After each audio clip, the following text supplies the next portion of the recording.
우리 성도님들 명목상 그리스도인이다라는 용어를 들어보셨어요?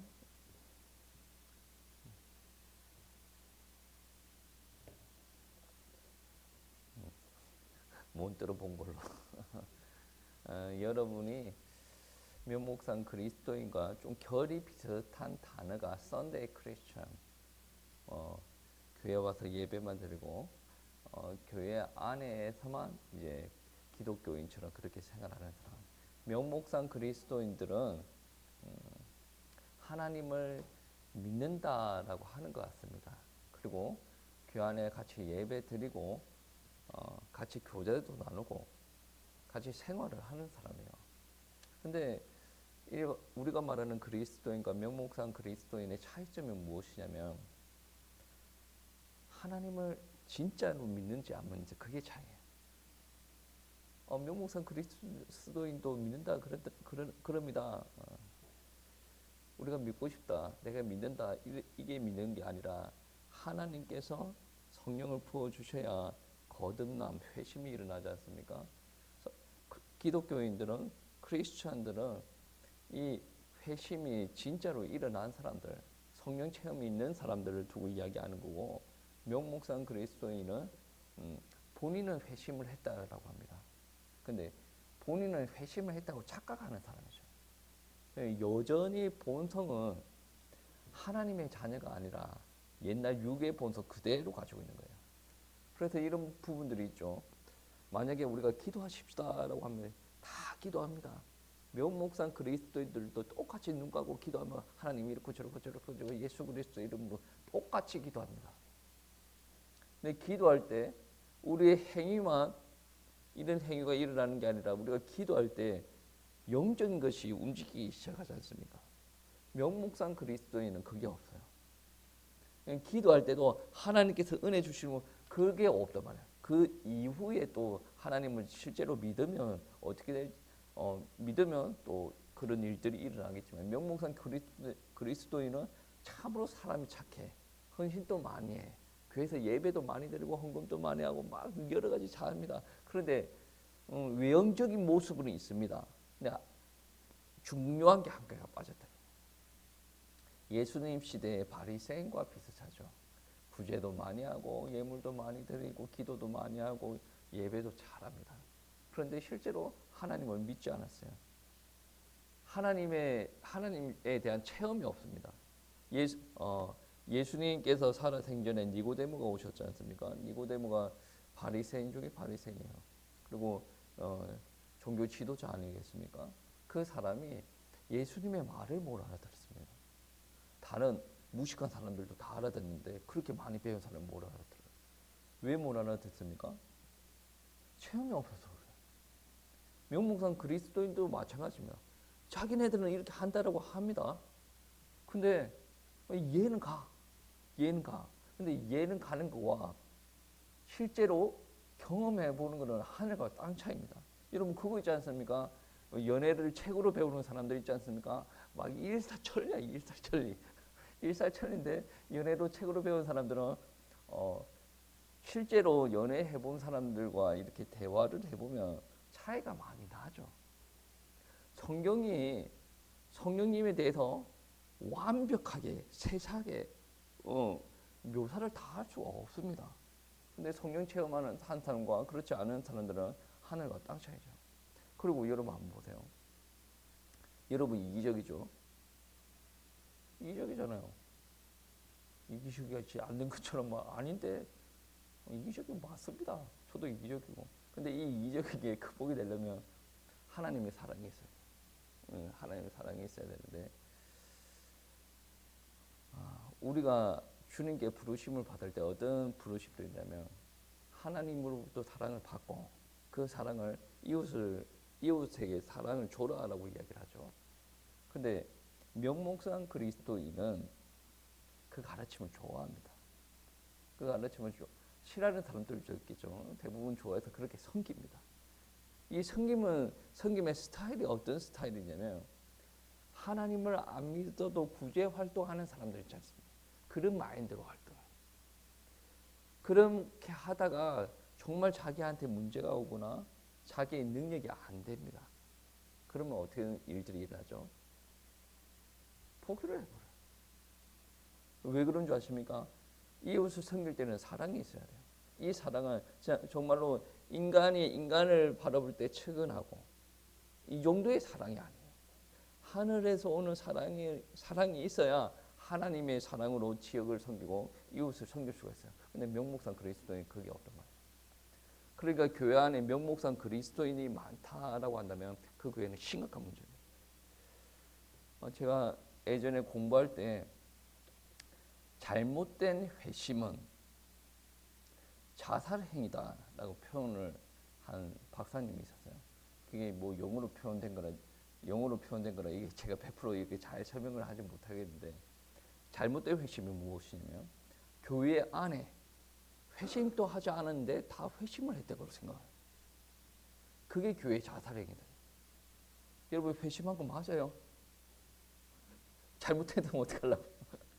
그러니까 이 잘못 회심한 사람은 이게 본인은 했는가 안 했는가 잘 모르겠다. 그 정도 사람은 크게 문제가 안 돼. 교회 자체적으로. 근데 본인은 진짜 회심을 했대. 하나님 말씀대로 살아가고 있대요. 근데 문제가 무엇이냐면 정말로 믿으면서 그렇게 하는 사람은 문제가 안 되는데 내가 안 믿음에도 불구하고 그렇게 살아가는 거예요. 그런데 그 사람들은 기준이 명확해요. 자기가 생각했을 때 맞다라고 한 방향대로 갑니다. 거기서 문제가 무엇이에요? 하나님께서 일본으로 저희들을 이끄십니다. 그러면 다 같이 기도 한번 해보십시다. 그러면 안 바뀌어요, 이 사람들. 그러면 성령 받고 하나님의 자녀된 사람들은 1번의 방향이 아니라고 하더라도 자기가 1번의 방향이 마음에 내키지 않는다라고 하더라도 기도하다가 하나님께서 이끄시면 마음이 변화가 일어날 수가 있어요. 그런데 물론 하나님께서 불신자들의 마음도 만지시기도 하는데 대부분 명목상 그리스도인들은 이게 성령의 인도하심을 잘 못 받습니다. 그러면 어떤 일들이 일어납니까? 문제가 일어나. 여러분 조나단 에드워즈라는 분이 있어요. 이분은 엄청나게 유명합니다. 제가 알기로는 대전의 표목사님 동생이 조나단 에드워즈를 박사 논문을 썼어요. 장로교 안에서는 엄청나게 유명한 사람이에요. 근데 이분이 10대 때 목회를 시작합니다. 10대 때 목회를 시작하는데 조나단 에드워즈가 잘못했다고까지 생각하기는 좀 그런데 어렸을 때부터 목회를 시작하다 보니 원칙을 고수해요. 자기가 처음 목회를 시작한 데를 딱 가보니 어떤 일이 있냐면 명목상 그리스도인들이 너무 많아. 하나님을 안 믿어. 그런데 세례를 받았어. 세례를 받고 교인이 됐습니다. 같이 예배를 드는데 하나님을 안 믿어. 근데 우리 주에 만찬할 때 어떻습니까? 신내란 세례를 받은 사람이 참여하게 돼 있지 않습니까? 안 믿는데 세례를 받았어. 안 믿는데 주의 만찬에 참여를 해. 이 조나단 에드워즈가 이건 아니지라고 이야기를 한 거예요. 그러니까 그 부분을 손을 대기 시작하는 거예요. 손을 대기 시작하니까 기성 세대들 그 교회 안에 자리 잡고 있는 사람들 중에 실제로 하나님 안 믿는 사람들이 있었거든. 점검에 들어가는데 하나님 안 믿어. 그리고 세례를 받고 주의 만찬에 참여. 이런 부분들로 갈등을 막 겪어요. 그래서 우리 훌륭한 조나단 에드워즈 씨가 교회에서 쫓겨나는 그런 일들이 많은데 이거는 그냥 에피소드죠. 조나단 에드워즈가 그걸로 말미암아 앞으로 목회할 때 많은 교훈점을 가졌을 것 같아요. 분명히 하나님께서 원하시는 건 명확해요. 이 방이 명확해. 그런데 사람들이 안 따라온다? 그럼 목회자는 어떻게 해야 됩니까? 기다려야 됩니다. 그리고 왜 잘못된 회심은 자살행위라고 하냐면 하나님의 방향이 명확해요. 그러면 성도들이 이 말씀을 다 못 받아들이고 그 방향대로 가기가 쉽지 않아. 그럼 목사는 기다리죠. 기다리는데 잘못된 회심이 일어난 사람들은 어떻습니까? 기다려도 안 돼. 자살행위라는 거죠. 하나님의 방향이 명확한데 그 교회가 하나님의 방향대로 가고 있지 않아요.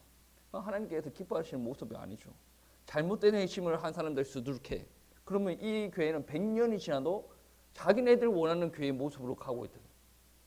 이 땅에서는 100점짜리 교회는 없어요. 우리가 잘못하고 있는 거 하나씩 하나씩 순종하고 나가는 거죠.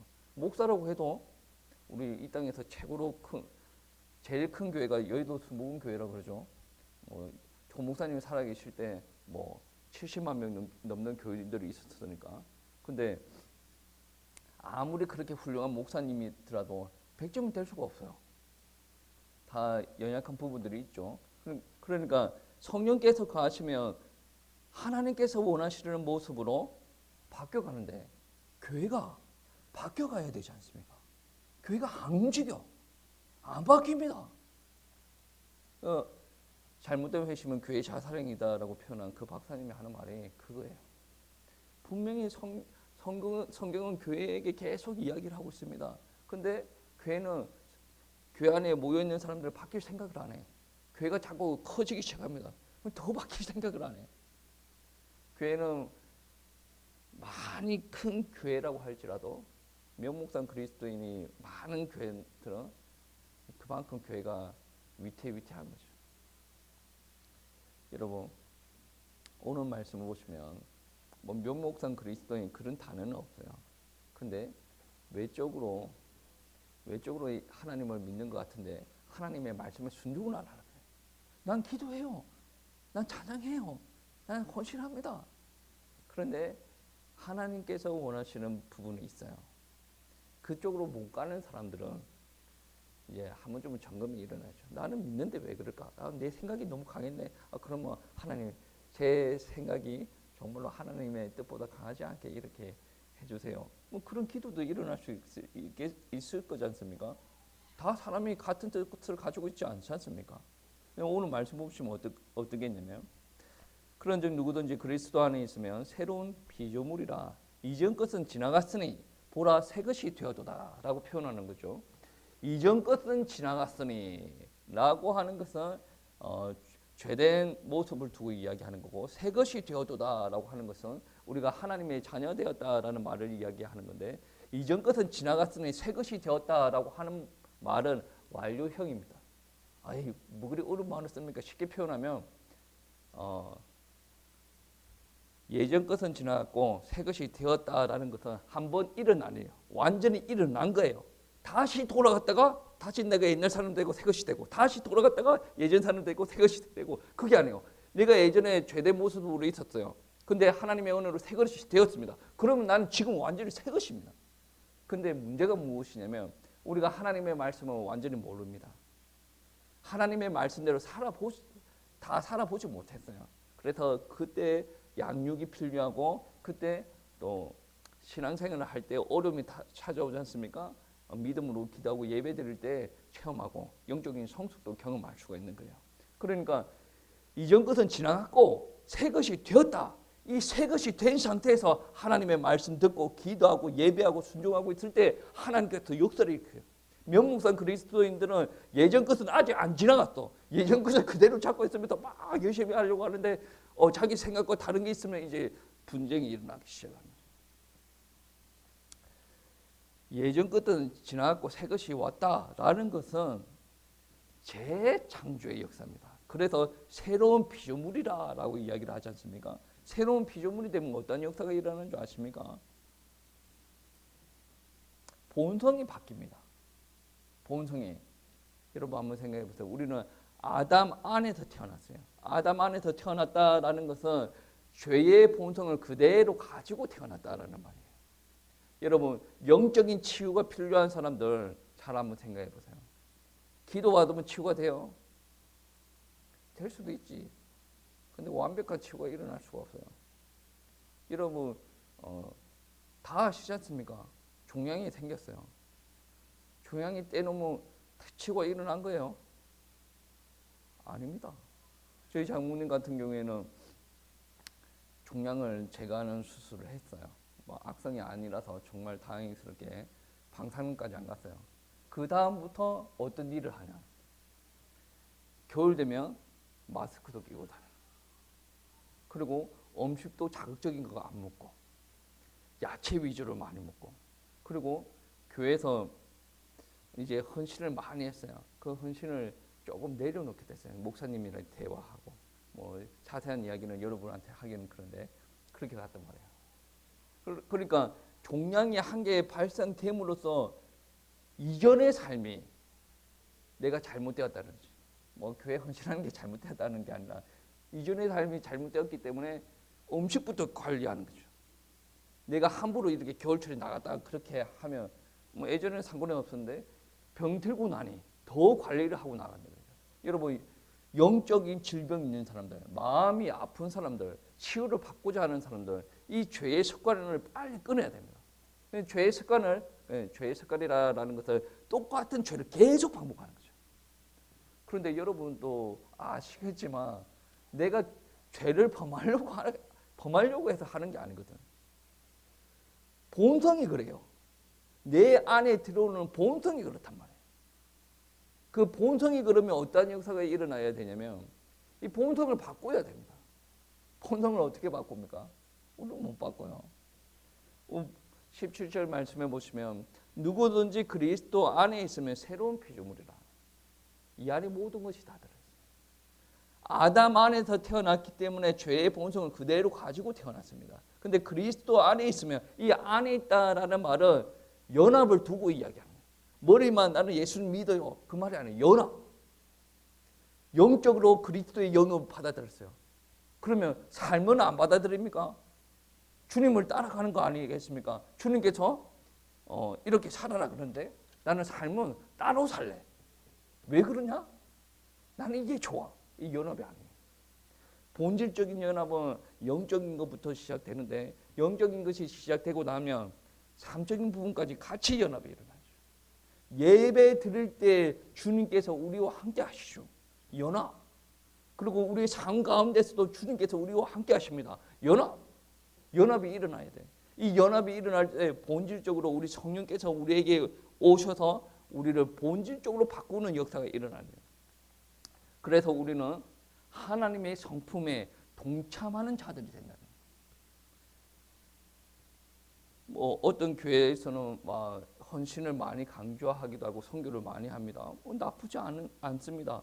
근데 우리가 그 교회들이 왜 그렇게 될 수 있는가 생각을 해봐야 됩니다. 하나님의 성품에 참여합니다. 하나님의 성품 중에 제일 중요한 것 세 가지를 이야기를 하자면 첫 번째가 사랑이에요. 그러니까 우리가 명목상 그리스도인으로 남아있다라고 한다면 하나님의 성품에 참여하지를 못합니다. 왜? 하나님의 영을 받지 못하였거든요. 그런데 우리가 정말로 하나님을 만나고 나서 나는 정말 이기적인 사람이야. 근데 하나님의 영을 받았어요. 영이 올 때 구원만 시키는 게 아니라 기타 여러 가지 파장이 일어납니다. 성품에 동참하는 자가 돼. 그 성품 중에 중요한 거 하나가 사랑이에요. 나는 정말 이기적이야. 1년 365일 이기적이야. 근데 성령께서 임하시게 되면 1년 365일 이기적이었다가 한 1년 200일 정도 이기적이에요. 그러면서 좀 성숙하다 보면 사람들이 더 사랑이 나올 수도 있는 부분이죠. 명목상 그리스도인들은 점진적인 발전이 없어요. 왜? 성령이 없기 때문에. 저 들은 것들은 많을지라도 성령이 없기 때문에 여기서 점진적인 발전이 없어요. 우리는 저 들은 게 없다라고 하더라도 성령께서 임하셔. 성령께서 임하시고 그분의 성품이 내 안에 들어왔어요. 그렇기 때문에 우리는 어떻습니까? 나는 사랑하기 싫은데 주께서 계속 사랑의 마음을 줘요. 이거는 배워서 되는 게 아니에요. 머리로 들어서 배워서 되는 게 아니라 계속. 우리 사모님이 우리 집에 뭐 음식이 있으면 누구 좀 갖다 드려야 되겠네 막 그래. 참 좋은 말인 것 같기도 한데 내가 뭐 한마디 했어요. 나는 좋은 말인 것 같기도 한데 다른 사람 보면 우리 집에 나만 돌아서 주는 걸로 또 그렇게 해가지고 말이 그렇게 될 수도 있지 않을까 하네. 우스갯소리로 그런 이야기를 했어요. 그러니까 갖다 드려 막 그렇게 이야기를 하면서 그렇게 이야기하는데 그러니까 뭐냐면 목회자 집안이라서 그럴 수도 있죠.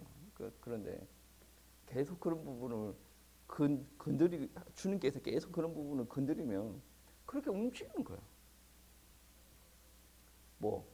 의무적으로 움직이면 지속이 안 돼. 목회자는 이렇게 해야 돼.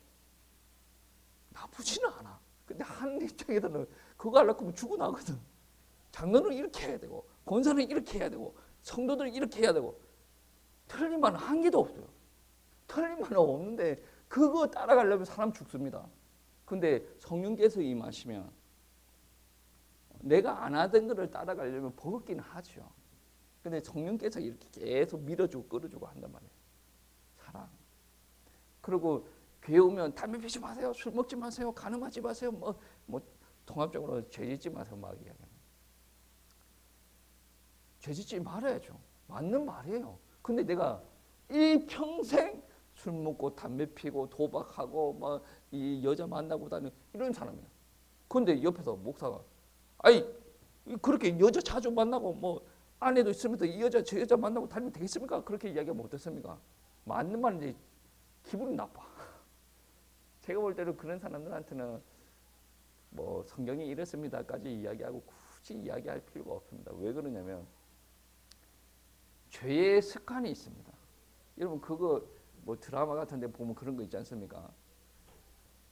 젊었을 때 이 여자랑 많이 논 사람은 나이 들어도 그렇더라고. 그리고 그 아버지 밑에 권로아들은 좀 그거를 절제를 하지 못해. 본성. 이거는 아버지가 그러한 행동을 했기 때문에 나쁜 거는 알아. 나쁜 거는 아는데 심각한 죄인지 몰라. 이걸 어떻게 깨달아야 되냐면 사람들이 깨달아봤자 자존심 상하고 기분 나쁜 일밖에 되지 않아요. 하나님께서 임하셔야 돼요. 이거는 목사가 싫어하는 말이니까 뭐 자기가 그렇게 하겠지. 아니요, 하나님께서 싫어하는 거예요. 하나님께서 싫어하는 일이니까 여기에 대해서 엄청나게 경각심을 가져야 돼요. 여러분 이사야 6장 말씀해 보시면 이사야가 성전에서 기도하다가 화로다 내 입이 막 그런 이야기를 하지 않습니까? 그 이야기가 무엇입니까? 평소 때는 몰라. 이사야는 명목상 그리스도인도 아니었어요. 하나님 잘 믿는 사람이었어요. 그럼에도 불구하고 천상에서 예배의 모습을 딱 보니까 야, 내가 죄인이구나. 저도 죄인이고 여러분도 죄인이다라는 게 늘 인정이 돼요. 늘 인정이 되지 않으면 계속 지적이 돼. 저 사람 저거 잘못됐고. 저도 가끔 그럴 때가 있습니다. 그때마다 아이고 목사가 돼가지고 막 여러분 지적질을 하는 그 모습을 한번 본인의 모습을 떠올려 보십시오. 그 모습 보고 명목상 그리스도인이라는 말은 아니에요. 우리가 성숙의 문제에서 그런 부분도 있어요. 근데 성령 충만할 때 그런 일들이 일어나지 않아요. 왜 그런 줄 아십니까? 성령께서 충만하시면 하나님의 성품이 임하시는데 하나님께서 거룩하시지 않습니까? 내가 거룩하니 너희도 거룩하라. 성경 말씀은 그렇게 하시지만 성령께서 임하시면 굳이 그런 말이 필요가 없어. 왜? 하나님께서 임하시면 내 안에 거룩한 것이 들어왔어요. 그러니까 그분이 무엇을 원하시는지 알아. 예전에 내가 술을 그렇게 많이 마셨어요. 마음속에 하나님께서 내 안에 계시는데 하나님께서 이거 싫어하시는 것 같아. 이런 갈등부터 시작하는 거예요. 그러면서 이제 말씀에 양육받고 그것을 하나씩 차단하기 시작해요. 그러니까 마시지 마세요. 뭐 그렇게 하지 마세요. 이렇게 이야기를 하면 그냥 교회 다니기 싫은 거예요. 물론 가르침도 줘야 되지만 제일 먼저 성령께서 임하셔야 돼요. 그런 음란한 행위 하면 안 되지. 누가 모르니까 다 알지. 근데 내 죄의 본성이 음란한 짓을 요구한다니까. 성령이 충만하면 그거를 조절을 하든지 끊든지 이 성숙되면 그런 일들이 일어나는 거죠. 그리고 성령 충만하면 어떤 일들이 일어나는 줄 아십니까? 용서하고 서로가 하나 되려고 발버둥쳐. 성령 충만하지 않고 성령 안 받은 사람 어떤 줄 아십니까? 네가 잘못했잖아. 네가 잘못했지. 그럼 네가 계속이라고 앉아있어. 논리적으로 한번 생각해볼까? 그러면 옆에서 나도 한번 이야기해볼까? 막 싸워. 이 성령 충만하지 않다면 성령께서 임하시면 하나가 되고자 여러분이 받은 성령과 제가 받은 성령이 다릅니까? 다르면 둘 중에 하나예요. 둘 중에 하나는 지옥 갈 겁니다. 근데 성령 받았어요. 같은 성령이라고 그러고 정대를 하면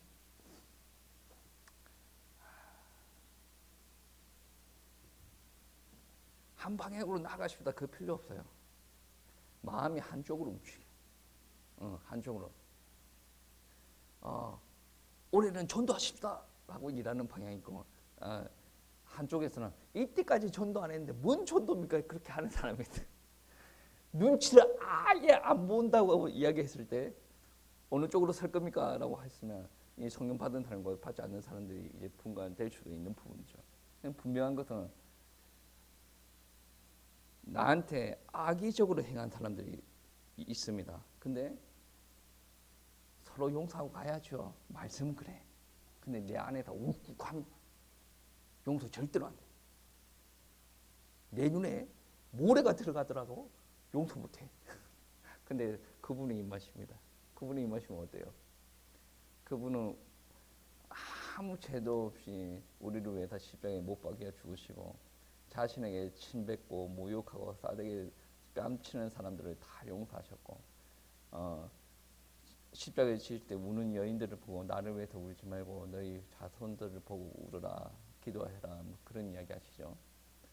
그런 분이 내 안에 들어왔어. 근데 열이 콱 솟아. 근데 그런 분이 나한테 왔다니까. 그럼 어떻게 되겠습니까? 누구를 줘야 돼요? 저는 그렇게 생각합니다. 제가 이 주변에 이렇게 보면 남자들은 좀 쫌생이야. 남자들 보면 그런 거 있지 않습니까? 막 자기가 뭐 다 아는 것 같고, 막 자기가 뭐 으시으시 자기가 좀